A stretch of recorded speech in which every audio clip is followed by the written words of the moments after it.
र सर्वप्रथम माननीय श्री बद्री प्रसाद पाण्डे। सम्मान्य सभामुखज्यू, हामी सम्मान्य राष्ट्रपति रामचन्द्र पौडेलज्यूबाट सम्बोधनका रूपमा प्रस्तुत नेपाल सरकारको नीति र कार्यक्रममाथि छलफल गरिरहेका छौँ।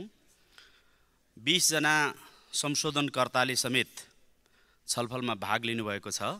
आफ्नो संशोधनको प्रस्तावमाथि आफ्ना जिकिरहरू, आफ्ना दाबीहरू प्रस्तुत गर्नुभएको छ।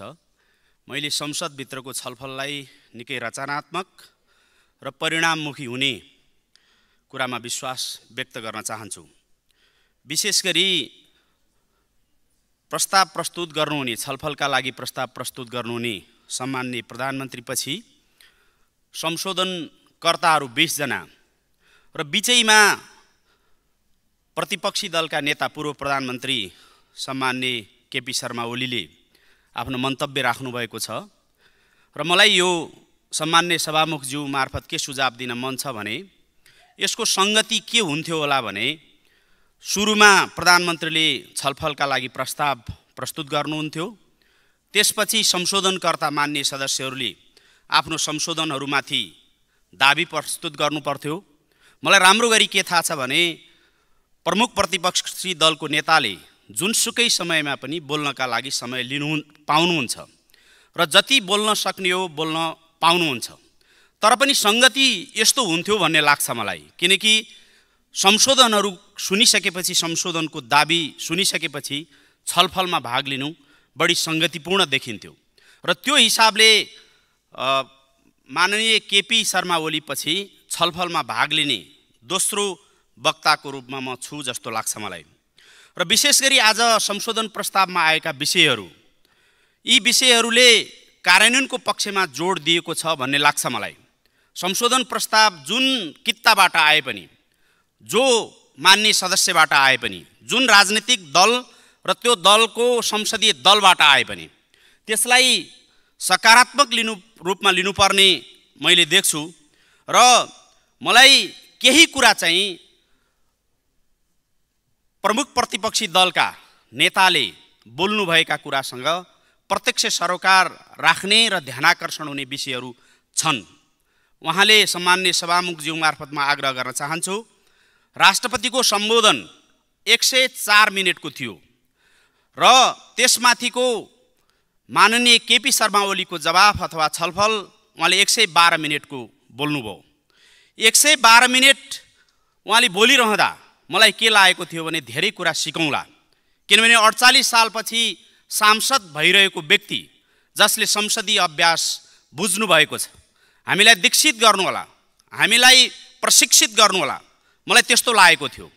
तर मैले भन्नै पर्छ, बरु सुन्ने समयमा 1 मिनटमा बोल्ने माननीय ईश्वरी घरती मगरले सुन्ने समयमा दुवै खुट्टा गुमाएका र कृत्रिम खुट्टा जडान गरेका हरिबहादुर बुढा मगरले सगरमाथा चढेको गौरव बडो शानदार र कलात्मक ढङ्गले प्रस्तुत गर्नुभयो। त्यो 1 मिनट मेरो लागि मात्रै होइन, सुन्नेहरूका लागि धेरै लाभदायी भयो होला भन्ने ठान्छु म। यो संसद वास्तवमै सिक्ने र सिकाउने थलो पनि हो, पुरानाहरूले सिकाउनुपर्छ। सायद भर्खरै सम्मान्य संविधान सभाको अध्यक्ष यहाँबाट निस्किनुभयो, उहाँ भएको भए म उहाँलाई साक्षी राखेर भन्थेँ, किन पूर्व प्रधानमन्त्रीहरूलाई समयको पाबन्दी छैन? किन प्रमुख प्रतिपक्षी दलको नेतालाई समयको पाबन्दी छैन? किन छैन भने उहाँहरूले भनेका कुराबाट अरू नयाँ सांसदहरूले सिक्न सक्छन् भनेर सायद समयको पाबन्दी नगरिएको होला। हामीले गाउँघरमा एउटा उखान सुन्छौँ, आगो ताप्नु मुडाको, कुरा सुन्नु बुढाको। त्यो हिसाबले मुडाकबाट तापिएको आगो स्वस्थकर हुन्छ भन्ने होला। बुढाका कुराहरू उपदेशमा आधारित, केही संस्कारमा आधारित, केही संस्कृतिमा आधारित र केही सभ्यतामा आधारित हुन्छन् भनेर सायद भनिएको होला। बरु मलाई म गौरवका साथ भन्न चाहन्छु, जम्मा 5 मिनट संशोधन प्रस्तावमा बोल्ने माननीय शोभिता गौतमले एउटा रचनात्मक प्रतिपक्षको भूमिकामा आफू भएको दाबी गर्दै निकै राम्रो गरी यो नीति तथा कार्यक्रमलाई समृद्ध बनाउने गरी, सुदृढ गराउने गरी बोल्नुभयो। त्यसैले हामीले म विनम्रताका साथ सम्माननीय सभामुखज्यूलाई आग्रह गर्न चाहन्छु, सभामुखज्यू मार्फत आग्रह गर्न चाहन्छु, हामीले एकपटक सोच्नुपर्ने हो कि पूर्व प्रधानमन्त्री भएका व्यक्तिहरूलाई मागे जति समय दिनुको सट्टा बरु भर्खरै सांसद भएर आएका व्यक्तिहरू जो संसदमा नयाँ हुनुहुन्छ, निशा डाँगी सबैभन्दा कान्छो सांसद हुनुहुन्छ, त्यसै गरी अरू त्यही उमेर समूहका योगेश गौचन थकाली हुनुहुन्छ, महेश बर्तौला हुनुहुन्छ, छिरिङ लामा हुनुहुन्छ। उहाँहरूले बरु समय पर्याप्त पाएदेखि राम्रो बोल्नुहुन्थ्यो कि आग्रह र पूर्वाग्रहबाट मुक्त भएर, इगो र कुण्ठाबाट मुक्त भएर यो सम्मानित सदनलाई एउटा गति दिनुहुन्थ्यो कि नेपालको राजनीतिलाई एउटा संस्कार र संस्कृति दिनुहुन्थ्यो कि हामीले त्यो पनि पुनर्विचार गर्नुपर्ने र समीक्षा गर्नुपर्ने विषय हो जस्तो मलाई लाग्छ। मैले आज सुनिरहँदा मलाई त्यो अनुभूति भएको छ। म आग्रह गर्न चाहन्छु, हाम्रो 48 सालदेखि नै सांसद भएको त्यस्तो व्यक्तित्वले नीति तथा कार्यक्रमको पुनर्लेखनको कुरा गर्नुभएको छ। मैले सुन्नमा गल्ती गरेँ कि मलाई थाहा छैन। यो नीति तथा कार्यक्रम सरकारले प्रस्तुत गर्छ, सरकारसँग बहुमत हुन्छ। सरकारसँग बहुमत भएका बेलासम्म नीति तथा कार्यक्रमको पुनर्लेखन गर्ने संसदीय परिपाटी छैन। पुनर्लेखन मात्रै होइन, यसको कुनै कुरा पनि सचिँदैन, त्यो संसदीय अभ्यास हो। हामी थाहा छ, हामी छलफलमा भाग लिन्छौँ, हामी सुझाव दिन्छौँ, हामी आलोचना पनि गर्छौँ, हामी समालोचना पनि गर्छौँ, तर त्यो संशोधन हुँदैन। पुनर्लेखनको कुरा गरिरहँदा मलाई कता कता उहाँले पुनर्लेखन भन्दै हुनुहुन्छ कि सम्माननीय प्रधानमन्त्री पुष्पकमल दाहाल प्रचण्डको सरकारको पुनर्गठनको कुरा पो गर्दै हुनुहुन्छ कि हामीलाई केही थान सांसद पाएको भनेर आरोप लगाउँदै गर्दा केही थान सांसद पाउने लालचाले उहाँहरू कतै कतै त्यो लालचाबाट यदि ग्रसित हुनुहुन्छ कि जस्तो मलाई त्यो पनि अनुभूति भयो। र अरू थुप्रै विषयहरू वास्तवमै अहिले हामीले आफूले यतिखेर आफ्ना कमी कमजोरीलाई स्वीकार्न सक्यौँ, सेल्फ क्रिटिसिजमको बाटोबाट हामीले आफूलाई यदि जान सक्यौँ, लान सक्यौँ भने मात्रै लोकतन्त्रलाई हामी बलियो बनाउन सक्छौँ, लोकतन्त्रलाई एउटा सभ्यताको बाटोमा हिँडाउन सक्छौँ। यदि हामीले त्यो सकेनौँ भने कुनै पनि हिसाबले लोकतन्त्र बलियो हुन सक्दैन। म छु सबै छ, म छु सबै छ, म छैन केही पनि छैन भन्ने मानसिकता, त्योभन्दा ठुलो मनोवैज्ञानिक समस्या के हुन सक्ला। म भएको बेला सबै ठिक थियो। बनेका जति कामहरू पृथ्वीनारायण शाहका बेलादेखि, जङ्गबहादुर राणाका बेलादेखि, भीमसेन थापाका बेलासम्म जति पनि काम गरे त्यसमा म थिएँ।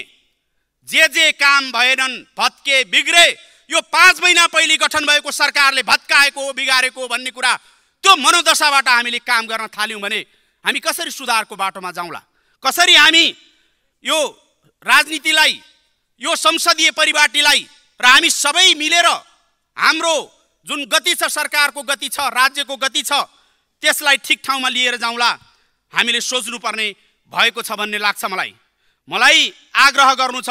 वास्तवमै कतिपय अवस्थामा अति सर्वत्र वर्जित भन्ने शब्दावली र भन्ने भनाइबाट हामी सबैले त्यसलाई रियलाइज गर्नुपर्छ भन्ने लाग्छ मलाई।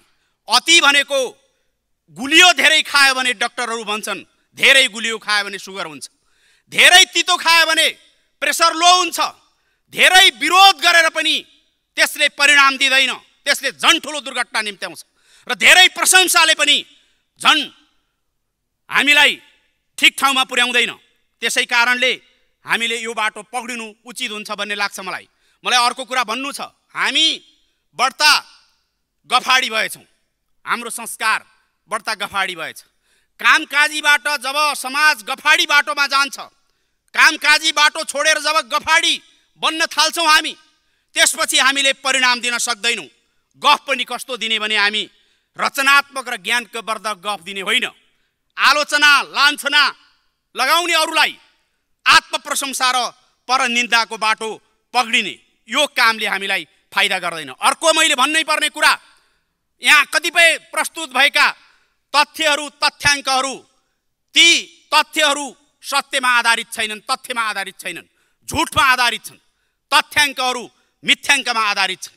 ती तथ्याङ्क र मिथ्याङ्कलाई दुनियाँले पत्याइदिनु परे, सबैले सुनिदिनु पर्ने, यो कुराले वास्तवमै हामीलाई ठिक ठाउँमा पुर्याउन सक्दैन। त्यसैले म सम्माननीय सभामुखज्यू मार्फत मलाई त्यहाँ बस्दा बस्दै एउटा अनुभूति भयो। एउटा सत्र एउटा बैठक हाम्रो यस्तो कार्यसूचीको राखौँ, हाम्रा पूर्व प्रधानमन्त्री भएकाहरूलाई आलो पालो रोस्टममा बोलाउँ र भनौँ तपाईले यो यत्रो वर्ष राजनीति गर्नुभयो, संसदमा आउनुभयो, सरकारमा आउनुभयो, प्रधानमन्त्री हुनुभयो, मन्त्री हुनुभयो, तपाईँ के सबै हिसाबले दुधले नुहाइएको हुनुहुन्छ त?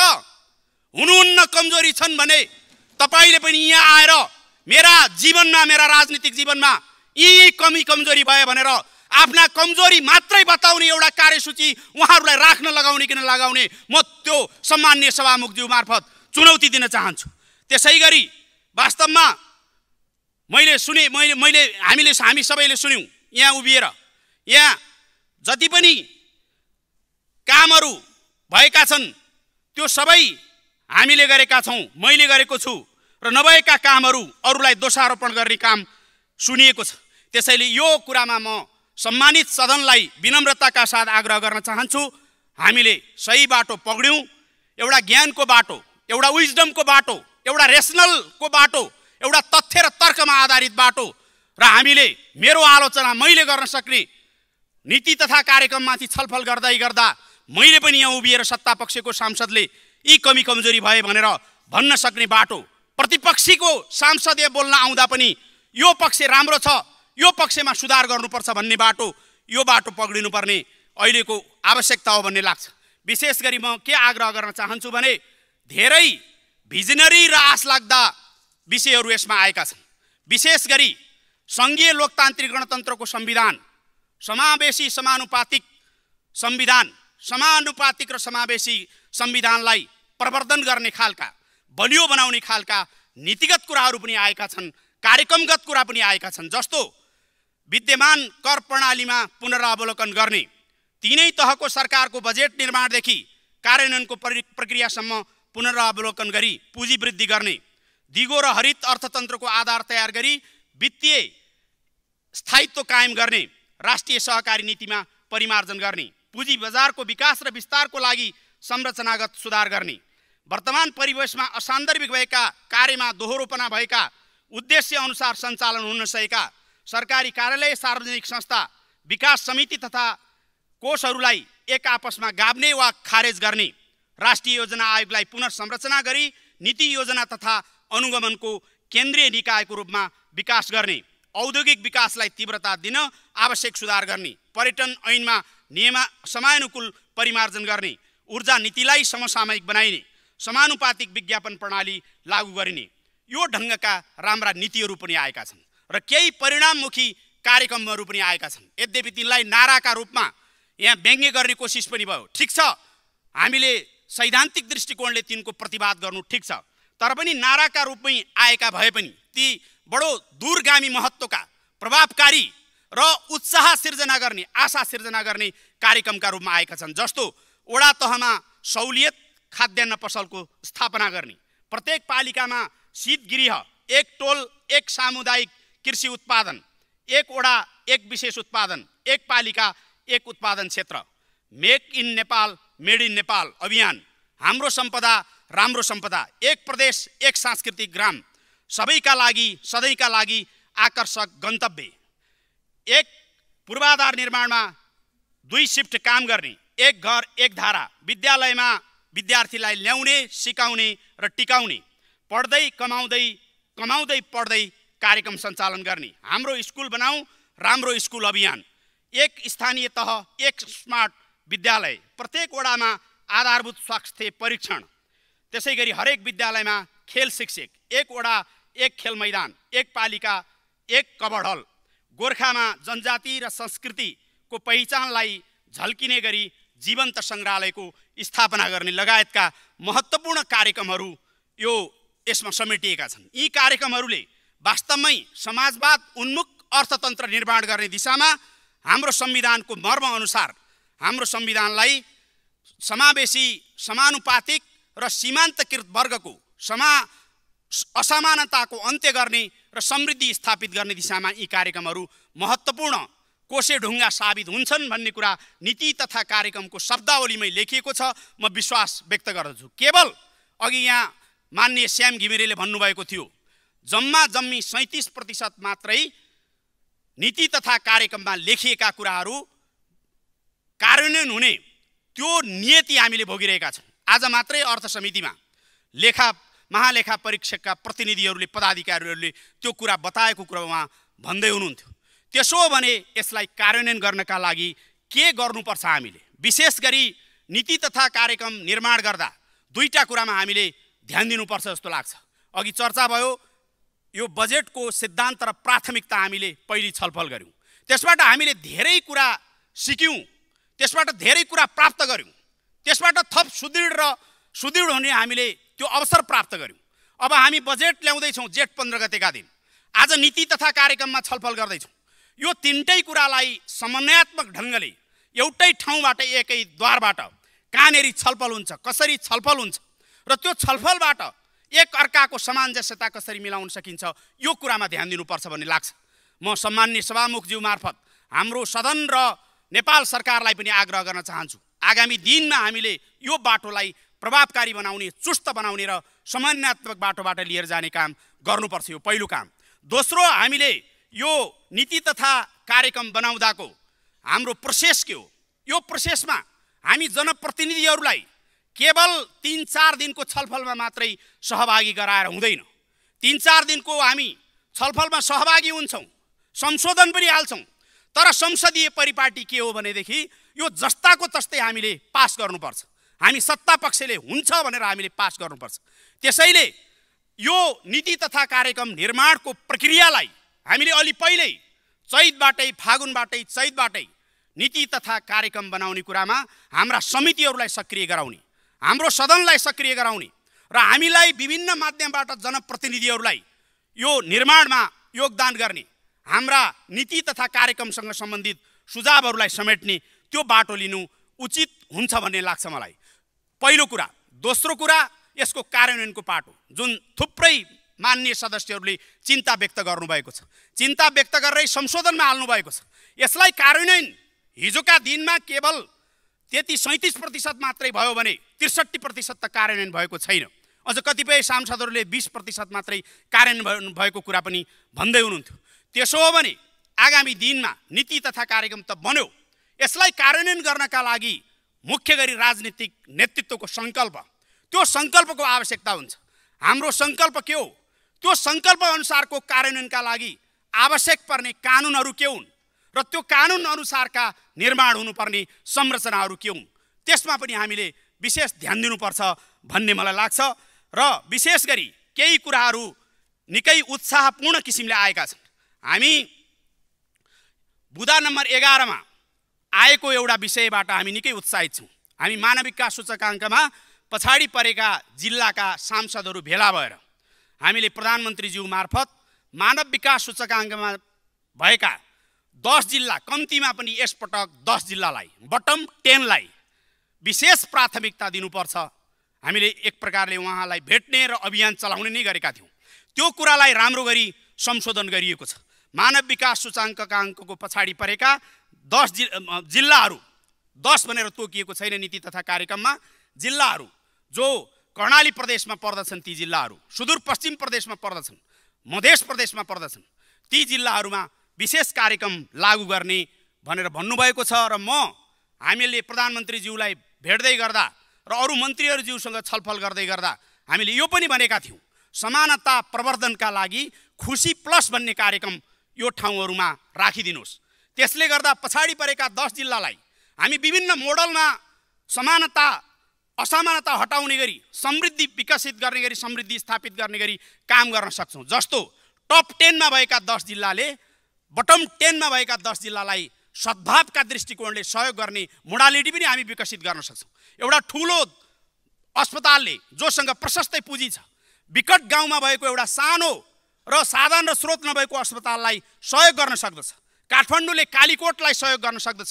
त्यस्तो साइनो, त्यस्तो नाता गाँच्ने त्यो प्रबन्ध मिलाइदिउँ। अथवा यो पनि गर्न सक्छौँ, हामी टप 10 मा भएका 10 जिल्लाबाट न्यूनतम प्रतिशत बजेट बटम 10 मा भएका जिल्लाहरूलाई हामीले त्यो स्थानान्तरण गरिदिउँ, त्यसलाई त्यतापट्टि लगाइदिउँ, जसले गर्दा जुन असमानतालाई अन्त्य गर्ने हाम्रो ध्येय छ त्यो ध्येयमा हामी सफलता प्राप्त गर्छौँ भनेका थियौँ। यसलाई महत्त्वका साथ राखिएको छ। यसबाट हामी निकै आशावादी छौँ। यसबाट केवल हामी बटम 10 मा भएका जिल्लाहरू, अहिले भएका जिल्ला आशावादी हुने कुरा छैन। यसलाई एउटा स्थायी प्रबन्ध गर्यो भने अहिले बटम 10 मा भएका जिल्लाहरू भोलि माथि चढ्न सक्छन्। अनि जो तल हुन्छ 77औं 76औं 75औं जो हुन्छ त्यसले नै सधैँ विशेष प्राथमिकता स्वास्थ्यमा, शिक्षामा, रोजगारीमा, भौतिक पूर्वाधारमा विशेष प्राथमिकता प्राप्त गर्न सक्छ। त्यो एउटा व्यवस्था अगाडि बढाउँ भन्ने कुरा हामीले गरेका थियौँ। त्यसबाट हामी निकै उत्साहित भएका छौँ। त्यसैगरी अरू थुप्रै विषय जस्तो अहिले राजमार्गहरूको कुरा आयो। राजमार्गको कुरा गर्ने सन्दर्भमा हुलाकी राजमार्ग छ पूर्व पश्चिम, जसले जोड्दछ, जसको पूर्व पश्चिमको कनेक्टिभिटीको लागि। त्योभन्दा अलि माथि आयो पूर्व पश्चिम राजमार्ग छ। त्योभन्दा माथि आयो चुरेको फेदबाट मदन भण्डारी राजमार्ग छ। त्योभन्दा माथि मध्य पहाडी राजमार्ग छ। यी चारै राजमार्गहरू मेचीदेखि महाकालीसम्म फैलिएका छन्। तर मेचीदेखि महाकालीसम्म यिनीहरू फैलिँदा पनि थुप्रै जिल्लाहरू छुटेका छन्। हिमाली र उच्च पहाडी जिल्लाहरू छुटेका छन्। दार्चुलादेखि ताप्लेजुङसम्मका थुप्रै जिल्लाहरू छुटेका छन्। त्यसैले उत्तरतिर छुटेका जिल्लाहरूलाई जोड्नका लागि उत्तर दक्षिण राजमार्गहरू, महाकाली करिडोर, कर्णाली करिडोर, सेती लोकमार्ग, गण्डकी करिडोर, कोशी करिडोर लगायतका जो उत्तर र दक्षिण जोड्ने राजमार्ग छन् यिनीहरूलाई चाँडोभन्दा चाँडो सम्पन्न गर्न सकियो भने पूर्व पश्चिम र उत्तर दक्षिणको कनेक्टिभिटी सम्भव हुन्छ। यो कुरा पनि हाम्रो नीति तथा कार्यक्रममा आएको छ। अझ यसलाई व्यवस्थित ढङ्गले कार्यान्वयन हुने गरी, कार्यान्वयन गर्ने मार्गचित्रका साथ, कार्यान्वयन गर्ने एउटा कार्ययोजनाका साथ अगाडि बढाउन सकियो भने त्यसले प्रतिफल देला भन्ने मलाई लाग्छ। त्यसैगरी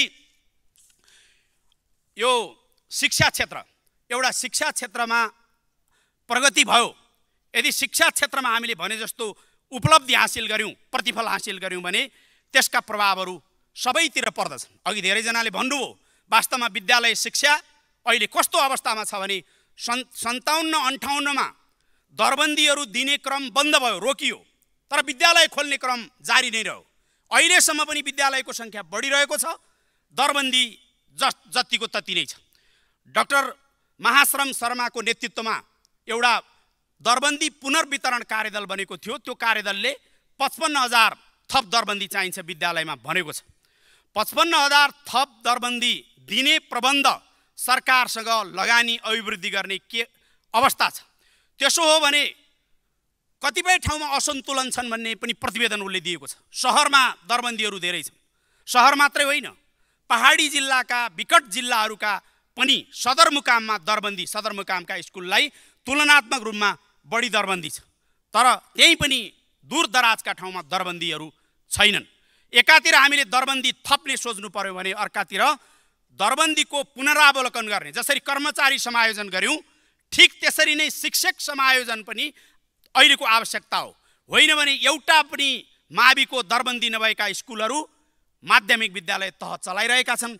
त्यसरी विद्यालय चलाउनुको परिणाम के हुन्छ भने अभिभावकले मेरै गाउँको विद्यालयमा मेरो छोराछोरी पढिरहेको छ भन्ने इगो त उसले राख्ला, त्यो दम्भ अथवा त्यो आत्मगौरव त गर्ला, तर विद्यार्थीको भविष्य नाजुक हुन्छ। त्यसैले हामीले गम्भीरतापूर्वक सोच्नुपर्नेछ। त्यसैगरी उच्च शिक्षा पनि यो नीति तथा कार्यक्रममा उच्च शिक्षाका लागि एउटा उच्च स्तरीय आयोग गठन गर्ने भनिएको छ। पहिल्यै गठन भएको आयोगको प्रतिवेदन सार्वजनिक भएको छैन अझै पनि। त्यो आयोगको प्रतिवेदन किन सार्वजनिक भएको छैन र अब बन्ने आयोगले कस्तो प्रतिवेदन तयार गर्ने हो त्यो कुरामा पनि हामीले सोच्नुपर्ने छ एकातिर भने। अर्कोतिर प्राध्यापकहरू पनि केन्द्रमा, काठमाडौँको केन्द्रीय क्याम्पसमा, किर्तिपुरको केन्द्रीय क्याम्पसमा कतिपय प्राध्यापकले महिनौसम्म पनि एउटा पिरियड पढाउनु पर्ने उनीहरूको पालो आउँदैन। म के आग्रह गर्न चाहन्छु भने यो प्राध्यापक समायोजनको काम पनि हामी केही समय गरिदिउँ।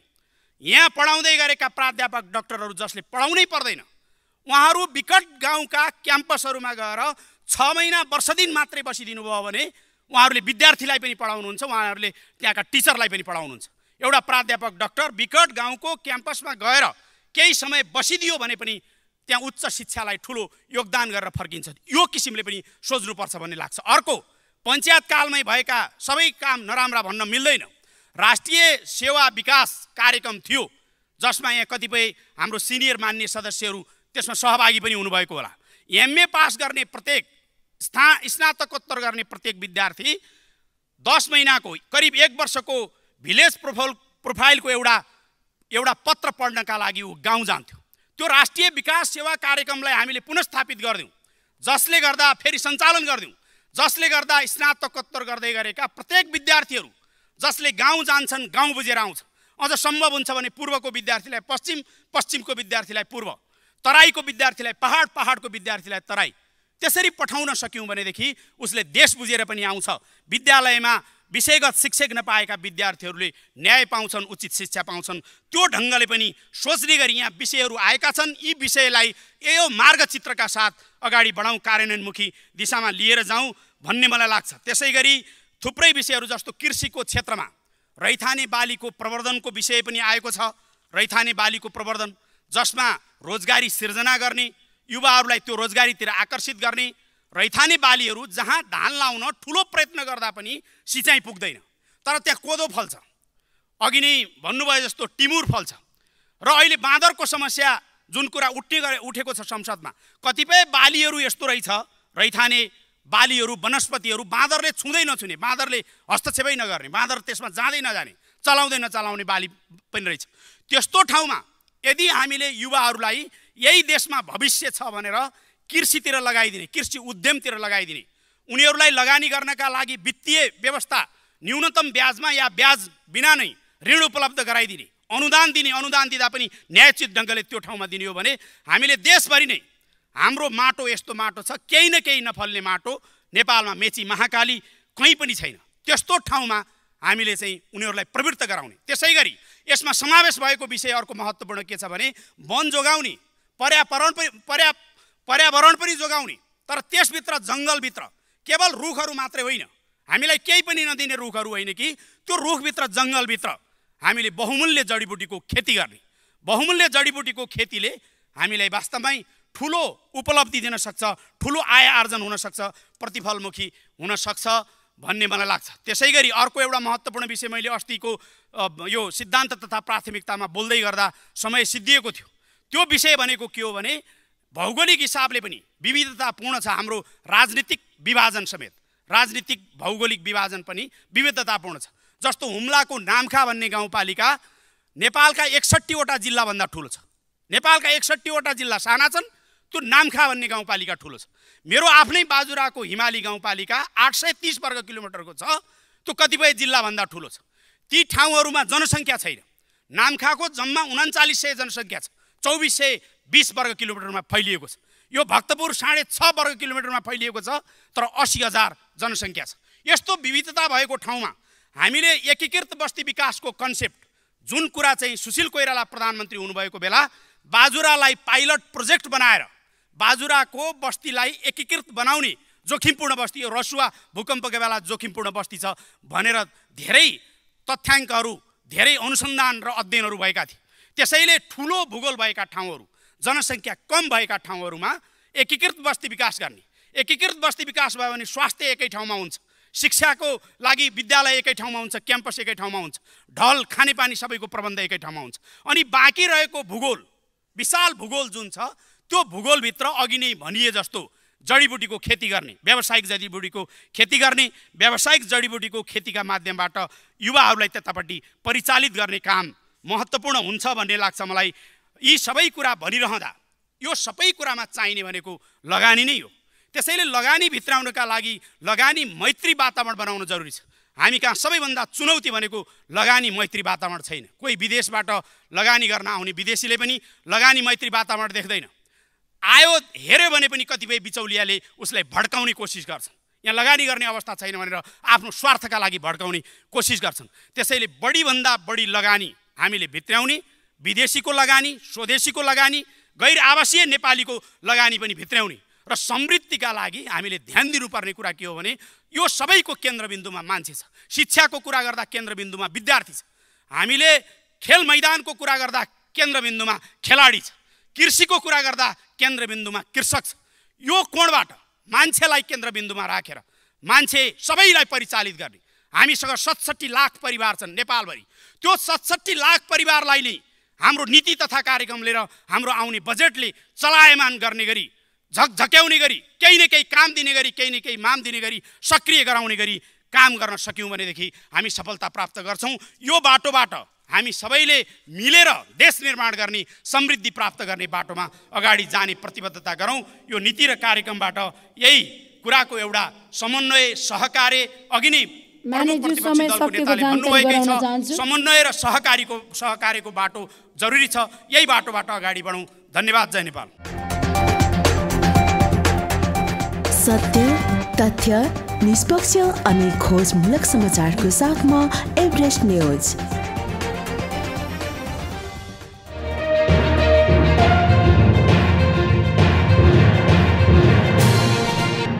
तपाईं हेर्दै हुनुहुन्छ एभरेस्ट न्यूज।